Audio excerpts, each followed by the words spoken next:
the Speedway Town Council meeting, the first meeting for the month of July. I am David Lindsay, President of the Town Council. I'd like to welcome other council members with us present this evening as we are social distancing. To my far right, Councilor Eileen Fisher. Good evening. To my immediate left, Vice President of the Council, Vince Noblet. Good evening. To his left, Councilor Gary Rakes. Good evening. And as we are social distancing, joining us in the audience is our Town Manager, Carlos May, Clerk Treasurer, Jacob Blaisdell, and our Town Attorney, Bob Clutter. Our agenda has been posted, which we will follow this evening. The first item on the agenda is the Pledge of Allegiance. If everyone would please stand. I pledge Allegiance to the flag of the United States of America and to the republic for which it stands, one nation, under God, indivisible, with liberty and justice for all. Item 2 in our agenda is approval of the minutes from our June 8th council meeting. Those have been distributed. Is there any corrections to those minutes? Hearing none, those will be approved as presented. Item 3 is a request to close 25th Street, the intersection at High School Road for intersection improvements. And Tim Gropp, our Economic Development Director, will speak to this evening about that. Tim? Good evening, Council. This is a retroactive request as the road is currently closed. We have representatives from Veritas Group, our owner's rep on the project, as well as a representative from Atlas Excavating, the contractor on the project, to kind of explain where the confusion happened here. This was a miscommunication on process, somewhat due to Unigov and ownership of various roads. But we are asking this evening to make sure that we had council approval for that closure to move forward. Again, this closure is in association to the intersection improvements at 25th and High School to add a stoplight. They are currently taking out the median area to add a permanent median down High School Road, as well as installing the sensors for the lights at the intersection. So that is the purpose of the closure, and then also repaving of that area once that's completed. Again, I have representatives here if you'd like more detail as to what the process was and what might have happened, that there was confusion as to the permission to close 25th Street. I'd like to ask Tim, when is the scheduled reopening date? Motion first, probably. Probably need to have a motion, so I'll go ahead and move for Sure, that's fine. the request for closure of 25th Street for the intersection improvements as described. Have a second? I'll second that. Okay, thank you. Been a motion and a second to request to close 25th Street at High School Road. Since Vice President Noblet has a question, we'll begin with him. You Same have an answer, question? Tim? I'll actually have Nick come up from Atlas to answer that question. Okay. Hi, I'm Nick with Atlas Excavating. We have about a month's worth of work out there. The first week we'll do all the tear out. The second week we'll start installing the new curb and median. Then we'll do signals after that. We'll take about another week and then a week worth of paving. So we're looking at about a month. About August 14th is when we should be back open. August 14th? Yep. Okay, and so how are you going to communicate to Speedway if you're ahead of schedule, or you're going to be delayed on this? We communicate mostly through David Rainey. Rainey, do you want to come up and talk? No, that'd be. Go ahead. David Rainey, Veritas Group, owner's rep for the town. So he is right. That communication would come through me to the town as far as if they're ahead of schedule, or if they get to a point where they could potentially open up 25th Street after they get some of the median done. If they're just working on curbs or striping, there might be a possibility of that. But we'll do everything we can to get 25th Street open as soon as possible. And that communication will come through me. Okay. I just want to add, I sincerely apologize for any confusion. I can tell you that Rebar and Kimley Horn did due diligence and went through the approval process. Mainly that was through the city of Indianapolis, and we were focused on high school and the right-of-ways within high school, and all of that went through very well. A question probably should have been asked about the closure and what approvals needed to be brought through from the town. And if that was missed, and if it was missed on my part, then I certainly apologize. But I will say this should have been taken care of back during the review and approval process of the project. So Atlas did what they were supposed to do with regard to getting permits and with what they knew they were supposed to, so. If anybody has any other questions, I can certainly address or try to address the process and how we went through that, but. So, David, I'm pretty frustrated with all this. It falls within my district. The week before the closing, there was a meeting with you and I believe with Atlas with an agreement to keep the road open, correct? Correct. Okay, and then somehow that Friday I get a call from Tim that it's being shut down. So I'm beyond disappointed and frustrated with the whole process, whether that falls with you Yeah. or with Atlas. I don't believe we as a town, I mean, what going forward can we do to make sure that something like this doesn't happen? I understand the city gave approval, but there needs to be some checks and balances from the city. I'm also blaming them as well because they didn't reach out to us and tell us that this was going to happen. The barricades just went up. Sure. Going forward, is that something we need to address with the city, or is it with Atlas, or is it with your group, or, Sure. I mean, this is very frustrating. Sure, I understand. So we did have a meeting after the initial barricades went up, after the initial road, the traffic control went up. We had talked with Atlas, and they were trying to get this operation set up without closing 25th Street, so restricting left turns only. We did try that. That did not work. I believe there was one accident. There was 2 near misses. So immediately after talking with staff and public safety, the police department, we shut it down. We pulled away all the barricades. We regrouped with police and staff and reviewed a plan of how we could get this done with leaving 25th Street open. The costs that came back with the amount of barricades that we were looking at to blockade off that area while still restricting left turns only came back over $20,000, which seemed pretty exorbitant to take care for that cost.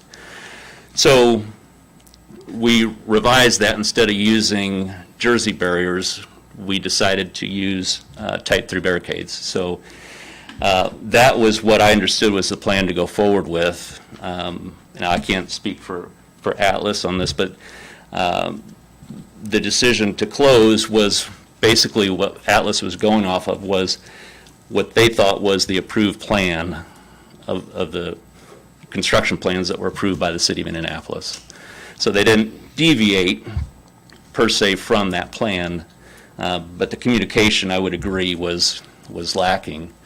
No excuse from my point. I was not present last week. I did have an associate from Veritas, Scott Senefeld, who came out immediately at 6 a.m. that morning and observed, talked with police, public safety, town staff, and I think he did everything he could to make sure that what was being put in place was appropriate. And but I will say, hindsight, looking at it, I've gone out there and observed the traffic this afternoon. I just got back in town, and I observed the traffic early this afternoon and this evening before I came to the meeting. And the traffic, I think it's safer not only for the vehicle traffic, but I think it's a lot safer for the people out there doing the work. And I think that Atlas will be able to get the work done much quicker and more effectively and safer with the current traffic control that's in place. So, and again, all I can say is I truly apologize, and we will do everything we can to communicate this better. So, One more question. Has the city, since they approved this closure, have they had anyone out to review it? I honestly cannot speak to that. Again, I've just been out. I just got back today, but I will certainly look into that and find out.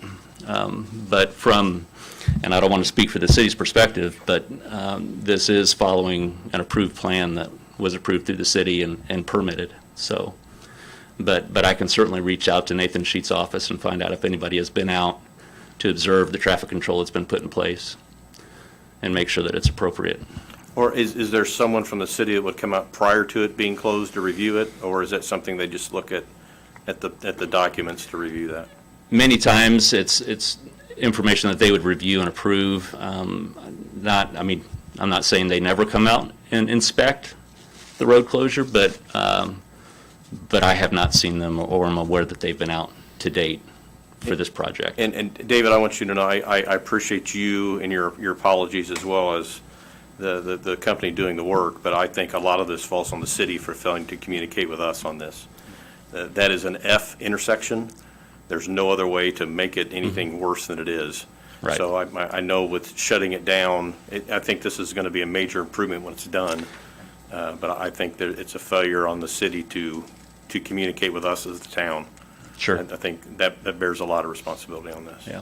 I agree with President Lindsay. I think that we've had some successful history in other projects in town that are controlled by Unigov, by the city county. And I look back to last summer and the work that was done, or maybe it was last spring, the work that was done on Crawfordsville Road, which your company had nothing to do with, and I don't think Atlas did either. We had some real challenges with communications with the city. Yeah. And I look at this project, and it's the same type of thing. And we're supposed to be a partner when it comes to Unigov, and it doesn't feel like we're a partner very often. So I appreciate the work you're doing. I too apologize for kind of falling on the sword and doing the best you can to make the best of this that you can at this point. I appreciate that, and we do try. We try to check all the boxes as we go through these projects, and they become more and more complicated every day, especially with a situation like this with Unigov. And I do believe that all the partners involved were trying to do everything they could to get it done right, and unfortunately that fell and failed to an extent, and we're just doing everything we can right now to make that correct. So I do have a question for Tim Gropp. Is there anything else that you suggest, or maybe that David has suggested, in terms of adjustments or improvements that we can make that would help like traffic flow or anything there? Yeah, as David said, we've been out there, we were watching traffic patterns, people are figuring out different routes. We had some issues with Indigo's rerouting the first few days, so we got some complaints about that. I received a email from Captain, sorry. Captain Alexander, sorry. And he recommended, one of his shift supervisors recommended that we possibly do no parking on Parkwood from 25th to at least Schoolwood to allow for fire trucks and the buses to turn better.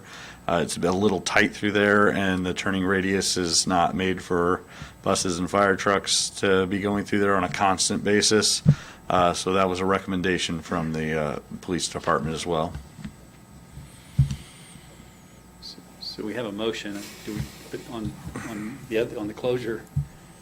You want to amend it for the parking then? Sure. So I would add to my previous motion that we also include the temporary no parking on Parkwood north of 25th Street up to Schoolwood on both sides of Schoolwood.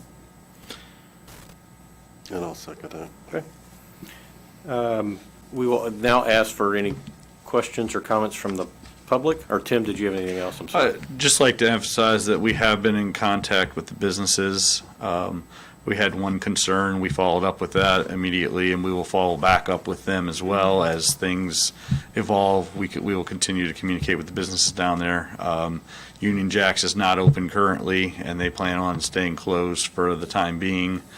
So that helps out a little bit, but we will continue to communicate and keep them updated as to the progress when we anticipate the intersection opening back up. Was anything too posted for our residents that live in that area? Because obviously the traffic has picked up quite a bit on their streets. Yeah, I know Kelly has put out information and some graphics as well as best she can, and we've received some calls and had to get information out to some residents. Obviously, it's we're not going to keep a lot of people happy with the increased traffic, and people are going to cut through some of these roads for the time being. The best we can do is expedite the work as best we can and get this back open to a better intersection. But we will continue to push out. If we have any additional information, we'll continue to push that out. And you got all the copies you need on the permits that were approved and things of that nature? I have not received copies of the permit or the stamped MOT plan yet. We have received. I like how that works. Yeah.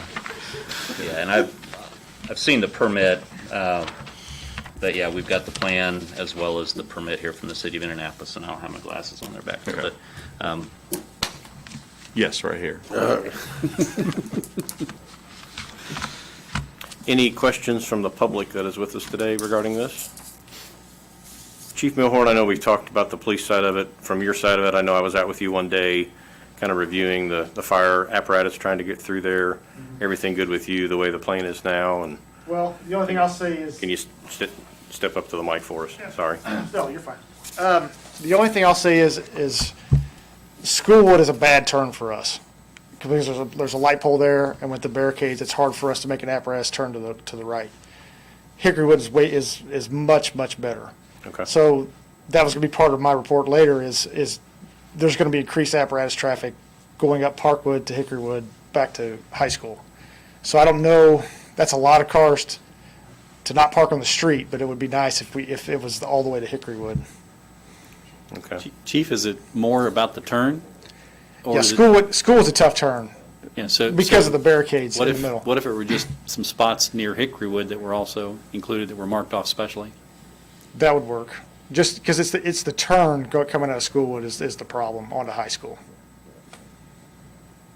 So is there, I'll tell you what, so we don't keep making an amendment to our Yeah, right. our amendment, is that something maybe you and Carlos can go out tomorrow, and then if it's something we need to put in place tomorrow, I think we can, as long as the council would concur with that. Yeah, I Whatever. think subject to add, the amendment would simply be subject to our staff making it work. Yeah, But that absolutely would be fine. I feel the way we're going, we'll have like 43 amendments by the time we're done. Okay. Okay. Thanks, Chief. You're welcome. David? as part of that, let me coordinate with Atlas as well and look at the schedule. I think once we get the medians installed, they've started removing the asphalt already. Once Calumet comes out and they start getting those medians in place, once that is complete and we're to curb work, I think we can look at and review opening 25th Street back up, and it would just be a matter of protecting the curb work and with barrels or cones or whatever we need to. I don't want to commit to anything right now, but let me review that schedule and look at that logistically with the contractor and want to make sure everybody's still safe working out there. But again, as soon as we can get that street opened up, we'll do that. So, I hate to ask this question, but at this point, it's smart to look at worst-case scenarios. What if there's several weather events, there's other things that prevent it, and we bump up against the Indy 500? I know certain things will be done in advance of that. The whole thing's supposed to be done in advance of it. But, Yeah. It's still, half the crowd is still a lot of crowd. Sure. Sure, I understand. So we've always vocalized with the contractor and in our meetings that we can't have any lane restrictions or road closures during the Indy 500. So no matter, I would say, whatever happens there, we will make every effort, and I would say we would open up 25th Street if we needed to for a brief period of time during the Indy 500 to accommodate that. But I believe that median work will be complete before then, so we should be fine. Thank you. Okay. I'll follow up with staff on schedule, okay? Thank you. Thank you. Tim, anything else? Since everyone's telling me I'm going too long, I'm going to add some.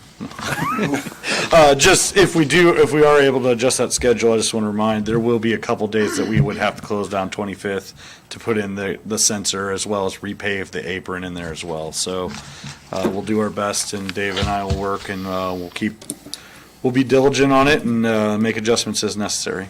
And I think as I've stated before, this is rated an F intersection.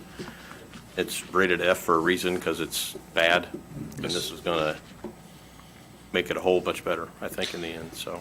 It's never easy to close down an F intersection either, so we'll do the best we can. All right, any other questions from the council? Hearing none, we'll then call for the vote, as I wear my glasses as they fog up. All those in favor of approving the road closure for 25th Street signify by saying aye. Aye. Opposed? Carries 4-0. Mr. Rainey and Mr. Dillon, thank you for your time this evening. I appreciate it. Item number 4 is Resolution 2020-05, a resolution renewing the waiver of utility late fees due to the COVID-19 pandemic, and our clerk treasurer, Jacob Blaisdell. Thank you, Mr. President. Resolution 2020-5 further extends our utility payment relief through August 14th. This means that it's consistent with the governor's recent executive order 20-33. So what this means effectively is that our speedway utilities, which again is just water and sewer, those bills are due on the 10th of each month. So effectively in speedway, we would not be doing any disconnects or late fees through the September billing. So it wouldn't be until September 10th that we would start looking at doing disconnects and charging late fees again. And again, this is an extension of what we currently have in place and aligns us with the governor's executive order, and would appreciate your approval. Mr. President, I move that we approve Resolution 2020-05 as presented to us. Second. Been a motion and a second to approve Resolution 2020-05 this evening. Any questions from the public? Questions or comments from the council? Jacob, just for clarification, this was asked the first time. I can't see. The first time that we passed this, this is only for Speedway Water and Sewer. This does not affect Citizens Gas, Electric. This is only for town utilities, correct? For us, and what I'm saying with regard to September, that is specific to us. Now, the governor's executive order does apply to all utilities, but if someone needed to make payment arrangements or something like that with them, they would need to contact Citizens or IPL. We are just sewer and water. Okay, great. Thank you. I will then call for the vote. All those in favor of approving Resolution 2020-05 signify by saying aye. Aye. Opposed? Carries 4-0. Jacob, you can stay there. Thank you. Item 5 on our agenda is Ordinance 1327, an ordinance amending Ordinance 1325, which is the 2020 salary ordinance. Thank you, Mr. President. So this makes one small but specific change to the appendix of our salary ordinance, so it doesn't change any language or anything else. It simply adds a part-time employee position in my office. We have an employee, really a contract employee, who functions more like a part-time employee, and while that is kind of a minor distinction from an operational perspective, legally it can be important. So we want to make sure we're handling this situation, this employment situation correctly, and happy to take any questions. I would otherwise appreciate your support. Mr. President, I move that we approve Ordinance 1327 as presented to us by Clerk Treasurer. I'll second that. It's been a motion and a second to approve Ordinance 1327 this evening. Any questions from the public? Questions or comments from the council? Hearing none, we'll then call for the vote. All those in favor of approving Ordinance 1327 this evening signify by saying aye. Aye. Aye. Opposed? Carries 4-0. Thank you, Jacob. Thank you. Item 6 on our agenda is approval of a declaration of fiscal body for the Speedway Public Library. This has been submitted to the council. Darcy Bohr, our person in charge at our library, the library has been has a requirement that they need to submit a form to the state, and it must be signed by the library board president and the council president. And our attorney has suggested that I need to get concurrence from the council for me to sign this. So do I have concurrence from the council to sign the agreement? I concur. I concur. All right, thank you very much. I will sign that. Item number 7 is approval to the Speedway Redevelopment Commission. We have one member of our Redevelopment Commission who is soon going to be off on a maternity leave. And it was kind of with a heavy heart that this is replacing Tom Popcheff. I don't know that you can replace Tom. It's kind of impossible to do. But I'll open the appointments for the Redevelopment Commission. Mr. President, I nominate Barry Gardner for this position. I'll second that. Oops, Oh, sorry, I moved to close nominations. sorry. I there a move that we- second? Yeah. I'll second. Okay. Okay. A little ahead of schedule there, sorry. It's been a motion and a second to approve Barry Gardner for appointment to our redevelopment commission. All those in favor signify by saying aye. Aye. Aye. Opposed? That is carried 4-0. I'd like to welcome Barry, our SRC president, is with us this evening. I did speak to Mr. Gardner yesterday. His full-time employment, he's at a very important meeting for his full-time employment this evening. He is the CFO for the Wayne Township Schools, and he has a meeting for there tonight. A lot of knowledge about TIFs and bonds and all that, and look forward to having Barry at the table with our commission. Well, welcome to him.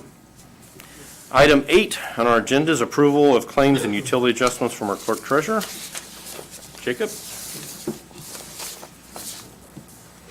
Thank you, Mr. President. So the claims that were distributed and presented to you represent claims from June 6th through July 10th, and I'll take any questions or would otherwise appreciate your approval.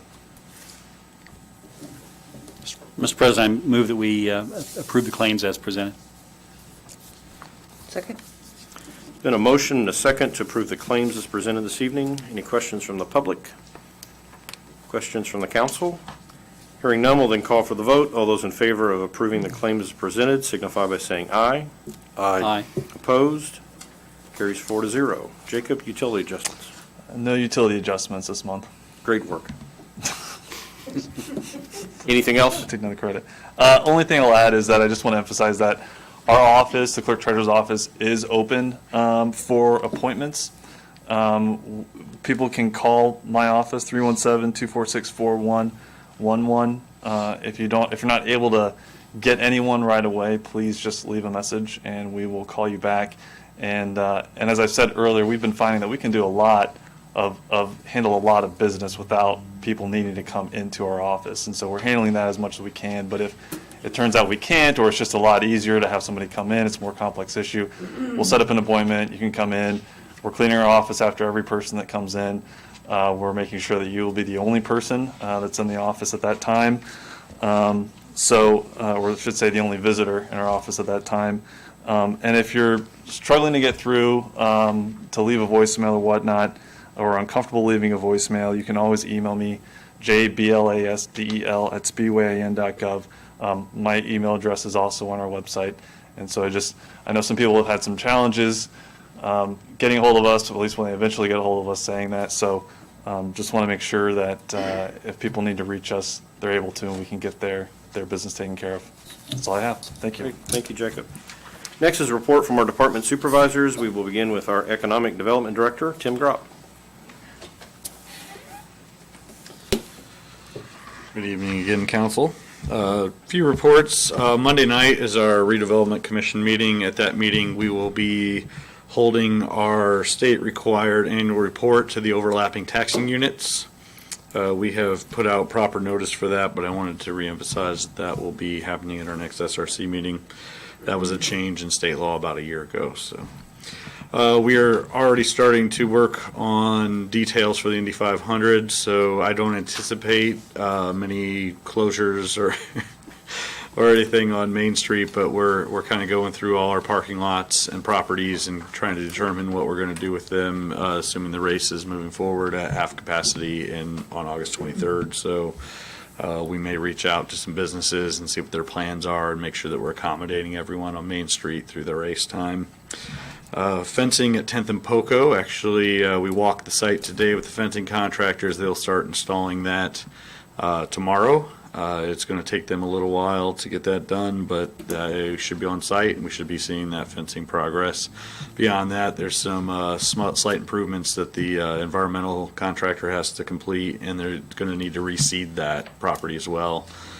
So we'll be pushing on them to complete that project and removing that temporary fence and cleaning up that site as soon as possible. Founders Square, we talked about the intersection already. Beyond that, our only utility to relocate at this time is Comcast. As soon as they relocate, and I believe that's on the 17th, they will pull the poles out of Debonair Lane, which will allow the contractor to finish the pond digging, which will allow us to then finish up the storm sewers. And that is about the last infrastructure. Water's in. Everybody seems to be happy with that. The new sewer pipes are in, and stormwater is waiting to get the pond. We had a change on the pond as it needs a new synthetic liner because we don't have the proper clay out on site. So every day is a new adventure out there, but we're making good progress. The site's taking shape. Once we get the intersection done, we'll be able to pave the road, and we're pretty close to having the pads ready for tenants to start building when they so choose. And we'll keep you posted as we know more details on that as well. And then real quick on the Wilshaw Hotel, we're working towards solution one way or the other there. It's currently several different entities, attorneys are working on the project, trying to find a solution one way or the other. We hope to have an update as soon as possible. As soon as we do, we will let the public know as well as the council. I think we're close to having a solution one way or the other, but it's not quite done yet. So we're going to let the attorneys continue to work out the details, and we'll keep you posted. I know everyone's really anxious about that project, as we all are. Nobody enjoys that property sitting the way it is right now. We'll make sure they clean it up prior to the Indy 500 as best they can, and hopefully by this fall we'll see some progress here. Tim, real quick on that Yes. point. That's something that I talk to you once, if not more, a week on that. I know the public sees it, that it's just sitting there, but I guess and I know others on the council as well. Yes. We're disappointed in the developer that's behind that project now. But that's something that we're focused on, but it's in the hands of the attorneys now, I guess is my point to all that. And I just want the public to know that we aren't sitting back, that there's a process that has to go through, and that's the process that it's going through now. Correct. It's a complicated real estate transaction. There's a lot of agreements in place, not only the agreements with the town, there's partnership agreements between Skinnell and Loftus Robinson, there's construction agreements with Wilhelm, there's banking agreements, there's equity finance agreements. All that creates a very complicated situation that we're trying to work through and figure out the details too. So we are in constant conversation with our attorneys, who are in conversation with all the other attorneys. Carlos is kept up to date, and we pass any information along to the council and the redevelopment commission as we get it. Unfortunately, there's not a great announcement to come out and say we're doing this or that, because it's just kind of hung up in legal discussions and figuring out paths forward that kind of unwind all these different agreements, but get everyone on the same page to move in a different direction. And that's just very difficult to do. It's taking us more time than any of us wish, but nobody's asleep at the wheel on this. We're all staying up to date. And again, we all want a resolution to it as soon as possible. And we'll let you know as soon as we do. I've used this word tonight previously, but I'm as frustrated on that project as I am anything else. And I know there's work still being done on it, so Absolutely.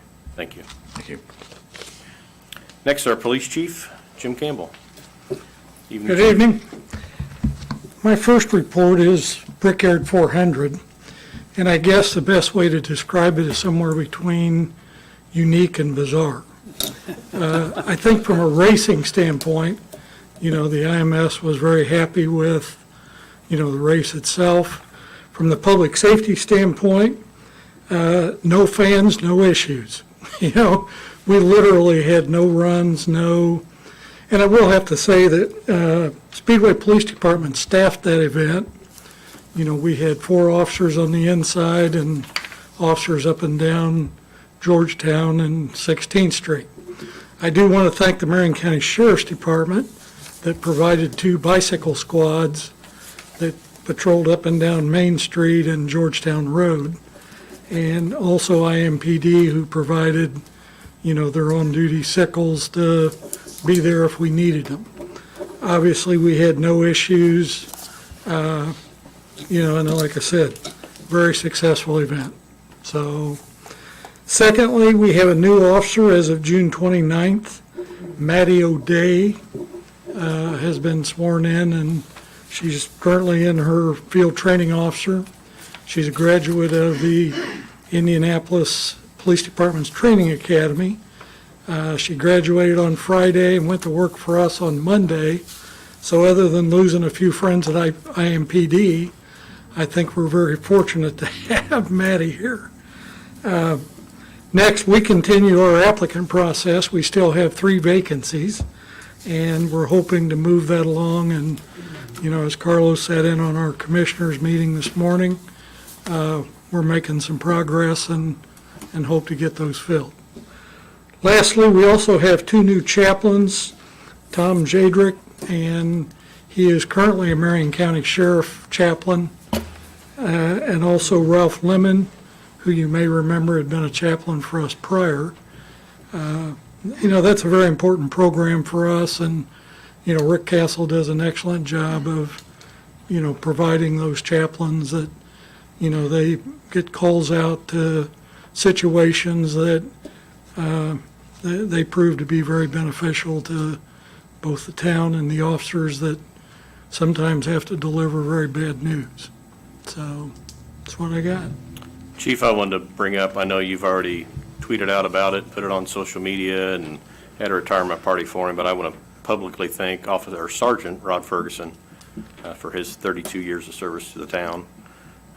Great guy, did a lot of good for the town, gave a lot of years for this town, and it's greatly appreciated.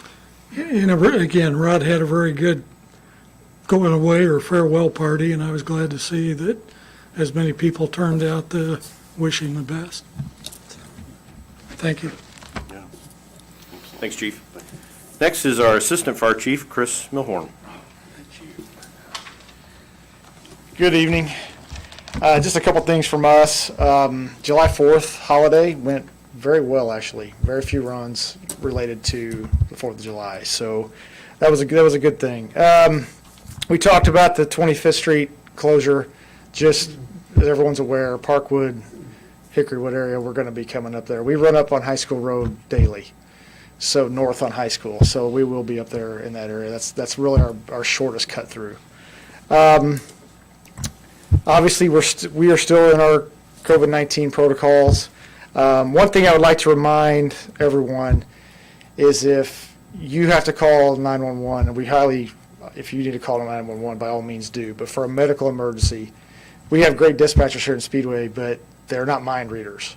So we need for you to, as best as you can, tell them everything you have going on. If you have a fever, flu-like symptoms, whatever, we need to know because that determines how our response.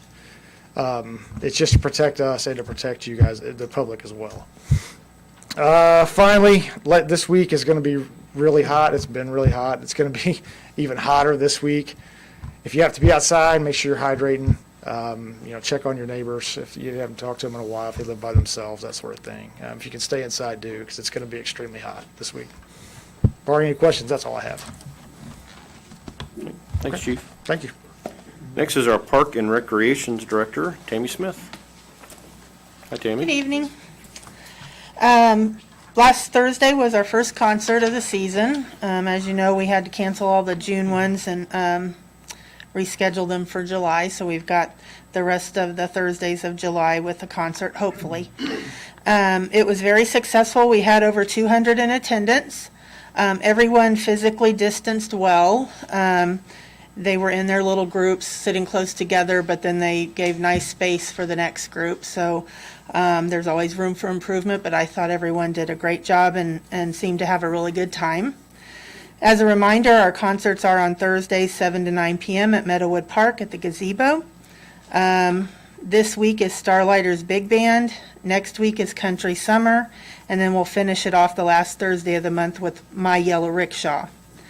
And I want to thank our sponsors again who have stepped up for us to have these 4 concerts: the Speedway Lions Club, Wessler Engineering, Indianapolis Motor Speedway, Alliance Insurance Group, Donegal Insurance Group, and Fun Days Ice Cream and Sweets.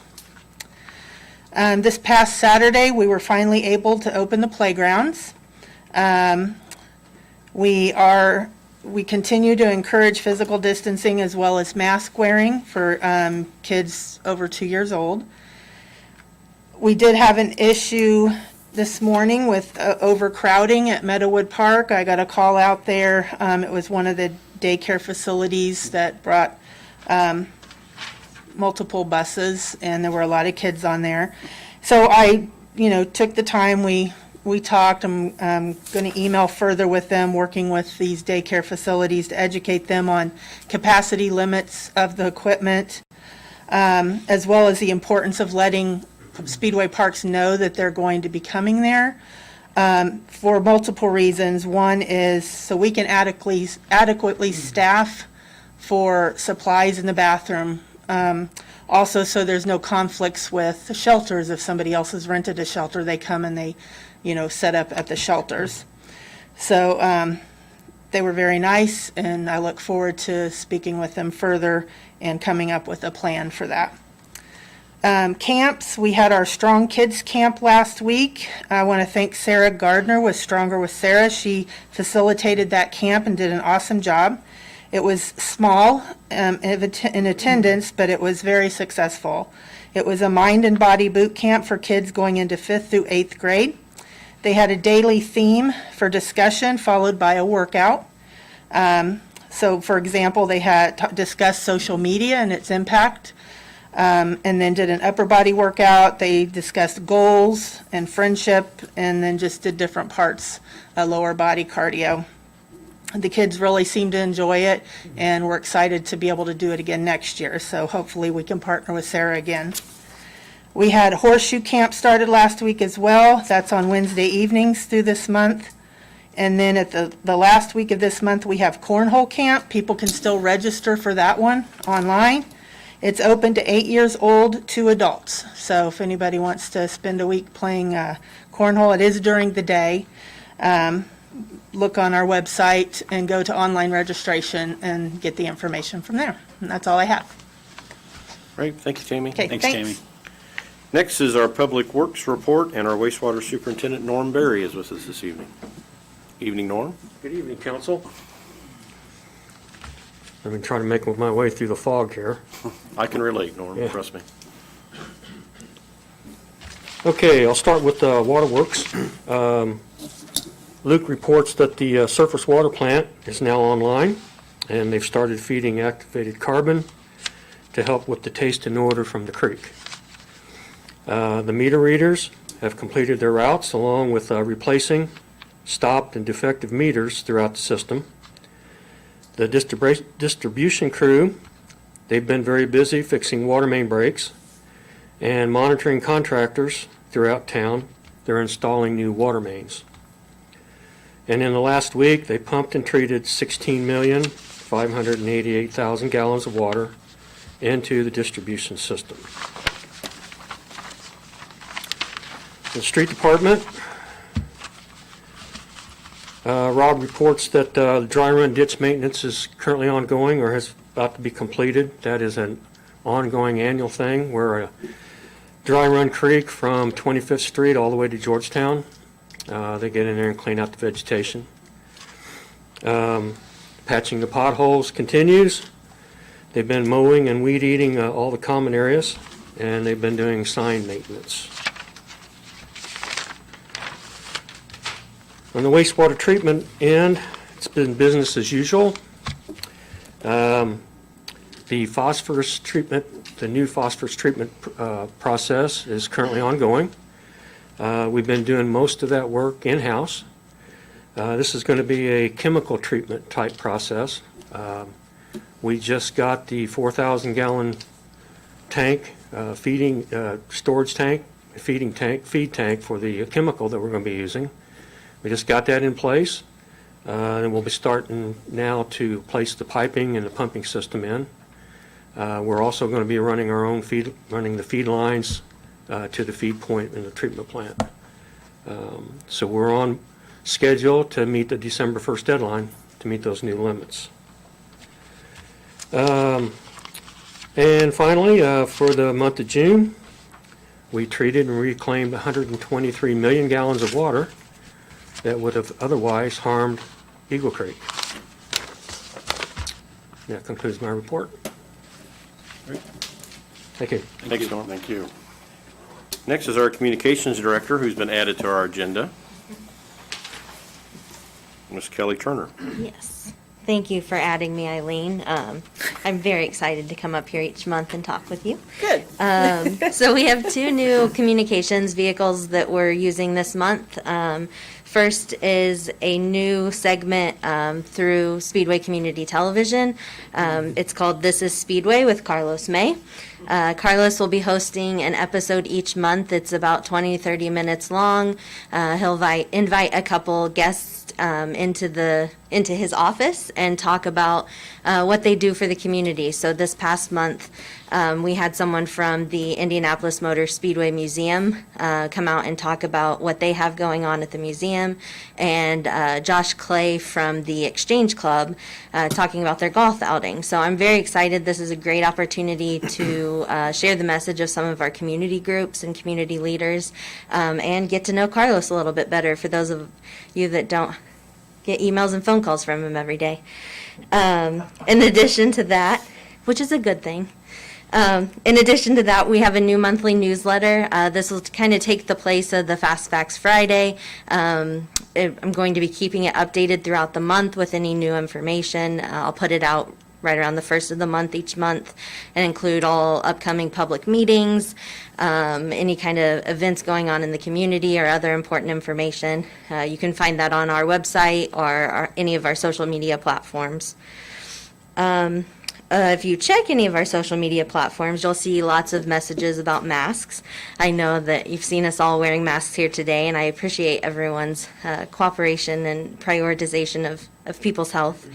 Our businesses also appreciate your cooperation as they move through this difficult time. It's not easy for staff or a business owner to ask their customers to do something that they're uncomfortable with or that they don't want to do, but I've appreciated watching on Main Street as people put their masks on to go in and get to their table, sit down, take them off, eat their dinner, and wear it again to go out. It's really not a huge ask, and your cooperation is greatly appreciated. There are two main rules with the mask mandate that we're asking everyone to follow. If you're inside anywhere but your own home, and the only exclusion to that is if you're alone in your office setting, or if you're outside anywhere that you cannot social distance. It's pretty simple. If you're around people, put your mask on so you're not getting your germs on them. If you do not have a mask, Indianapolis is providing free masks like the one I'm wearing today, and you can go to indy.gov, indy.gov/masks, and they will mail a mask to you for free. There's no cost to you whatsoever. You just put in your information and the mask will come straight to your home. If you do have an issue that you would like to talk to somebody about the enforcement of masks or report some kind of complaint, we ask that you please do not call 911. Enforcement for the mask mandate is coming from the Marion County Public Health Department, and their phone number, they've set up a special hotline for any mask-related questions. That is 317-221-5500. So again, we appreciate all of your cooperation with that. We know it's been a touchy subject, and it's been nice to see some community members stand up and say, hey, let's do this for each other and get through this. So very much appreciate that. Oh, one thing I missed, and Carlos can elaborate on this in his talk. As part of the This is Speedway episode, we will be asking if any residents have any questions that they would like answers to during the episode. So if you go to our website, speedwayIN.gov, and click on the Action Center, there's a form set up where you can submit your questions. Your name is optional, so if you want to submit an anonymous question, you have that option. So yeah, go on there, fill out any questions you might have, and you may be selected to have your question answered during Carlos's episode. So unless you have any other questions, I think that's all. Kelly, I'm going to kind of go with what you're talking about, the mask, and I'd like our town attorney, because we've conferred with him several times about this. Bob, can you explain, there's been many questions through town about why Speedway has to do the mask orders and the orders that come from the mayor? I Can you see. explain that? Certainly. Please? So, under the statutes relating to Unigov, the elected mayor of Indianapolis is the chief executive officer of Marion County. It's obviously, Unigov is very unique to the rest of the state. Typically, the county chief executive is the Board of Commissioners, but under Unigov, it's the mayor of Indianapolis. And so, as of course Speedway, as all the other included cities and towns are within Marion County, he has the authority to perform certain actions as the chief executive of the county. And so that's the distinction there. He is given authority under statutes relating to the State Department of Health, and as those are delegated and relegated down to each county level, that they have been given certain authorities as it relates to public health issues, and this is one of those. Thank you. You're welcome. Appreciate that. Next is a report from our town manager, Carlos May. Thank you, Council President. Most of what I was going to elaborate on, Bob just answered and Kelly touched on. So we are now at week 5 of my employment. I feel like I got my legs under me. I've met with all department heads. I've done ride-alongs with every department with the exception of police and fire to get a better understanding of what it is that they do, how they operate, and what kind of a day-to-day basis and the hour-to-hour looks like for them. And I've got to say that, you know, obviously I wasn't here when you guys hired these folks, but they have all been top-notch professionals, excellent. They completely understand what it is that they're doing. And so my segue into the town manager's position has been smoother than it could have been had we not had these quality individuals leading each department. So thank you to them as well as to the folks that hired them, council and the prior town managers. As far as the TV show, I did want to say that we taped our first one. It went well. We've gotten a good amount of views. And to elaborate on what Kelly said, these questions that the community can ask are really a mechanism by which they can get direct answers from the folks that are running the ship, so to speak. So please feel free, as residents that are watching this, definitely chime in. If you have any questions, comments, concerns, I will plan to address those at the closing of the segment that we do. We will be taping these shows once a month, and we will be releasing it so that the entirety of that month, people will be able to know what's going on, what organizations are around, and get their questions answered, so to speak. The mask update, as has been touched on by Bob, the town attorney, as well as others, it is by order of the mayor, not by order of the town council of Speedway or my office. I did tape a program, a 6-minute long segment, I should say, to inform the residents of Speedway what some of the specifics were. So for those residents who have not seen that video and they have follow-up questions, please feel free to take a look at it. It's online and it's able to be viewed. Aside from that, I just wanted to say thank you for the opportunity to serve. It's been a very fun first 5 weeks.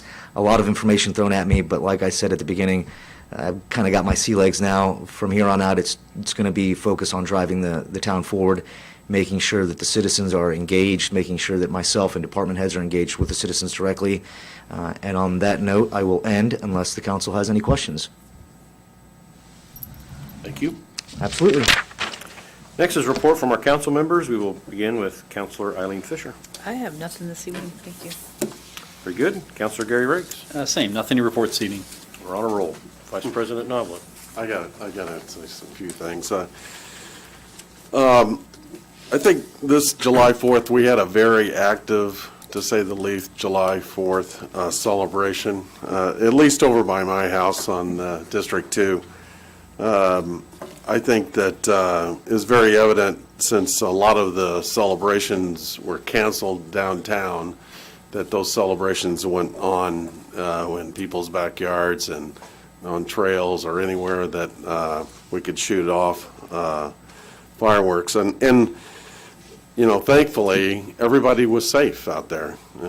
And I think they did a great job of letting their displays and sharing their displays with a lot of citizens that have been inside and had a lot of pent-up energy. I think one thing that we can focus on next year is cleanup, because when you fire off that many of the fireworks, you leave a lot of trash out in the street and on walkways and things like that. Got to be a little bit more active on that, but I'm just glad that the town shared their whole display with everybody, and it was a social event. There's a lot of people out all over. That's all I got. Great, thank you. And I have nothing further for this evening, so we will adjourn tonight's meeting at 7:55.